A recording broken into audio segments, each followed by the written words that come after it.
দর্শকদের দারুণ উত্তেজনা ছড়ানো আর রোমাঞ্চ উপহার দেওয়া ম্যাচটি শেষটা হলো হতাশার হারের। এএফসি এশিয়ান কাপের বাছাই পর্বে সিঙ্গাপুরের কাছে 2-1 গোলে হেরেছে স্বাগতিক বাংলাদেশ। হামজা চৌধুরী ও শামির সোমদের মতো প্রবাসী হেভিওয়েট ফুটবলারদের কারণে দেশের ফুটবলে নতুন করে জোয়ার উঠেছে, যার রেস দেখা গিয়েছে গতকালের ম্যাচে। কানায় কানায় পূর্ণ ছিল গ্যালারি। যে উচ্ছ্বাস উদ্দীপনা নিয়ে সমর্থকরা জাতীয় স্টেডিয়ামে এসেছিলেন তা রূপ নেয় বিষাদে। জাতীয় দলের জার্সিতে নিজের দায়িত্বটা ঠিকঠাক পালন করেছেন হামজা চৌধুরী। প্রতিপক্ষের আক্রমণ ঠেকানোর পাশাপাশি নিজেও গোলের সুযোগ তৈরি করে দিয়েছেন। হতাশার হারে সমর্থকদের আশার বার্তা দিলেন হামজা চৌধুরী। লড়াই চালিয়ে যাওয়ার আহ্বান জানালেন ব্রিটিশ বংশোদ্ভূত এই মিডফিল্ডার। ম্যাচ শেষে সামাজিক যোগাযোগ মাধ্যমে সমর্থকদের উদ্দেশ্যে দেওয়া এক বার্তায় হামজা লেখেন, আমরা যেমনটা চেয়েছিলাম তা হয়নি, কিন্তু দল ও জাতি হিসেবে আমরা গর্বিত হতে পারি। আমাদের ইতিবাচক থাকতে হবে, কারণ এটা তো মাত্র শুরু। ইনশাল্লাহ খুব শীঘ্রই আমরা সেই জায়গায় পৌঁছাবো যেখানে পৌঁছাতে চাই।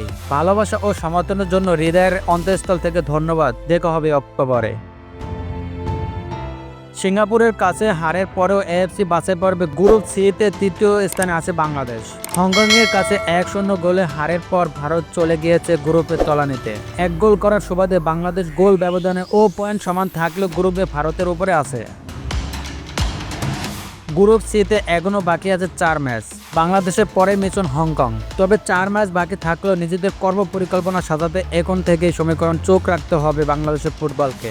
আর সেটা খুব একটা সহজ বার্তা দিচ্ছে না হ্যাভিয়া ক্যাভিয়াকে।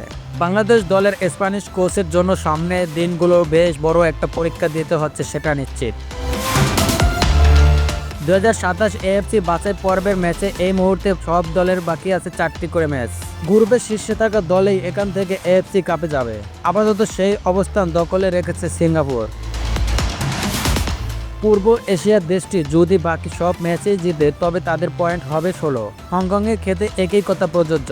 অন্যদিকে বাংলাদেশ এই পর্যায় থেকে সর্বোচ্চ অর্জন করতে পারবে 13 পয়েন্ট। ভারতেরও সম্ভাব্য সর্বোচ্চ পয়েন্ট বাংলাদেশের সমান 13। আপন নিউজ ডেস্ক।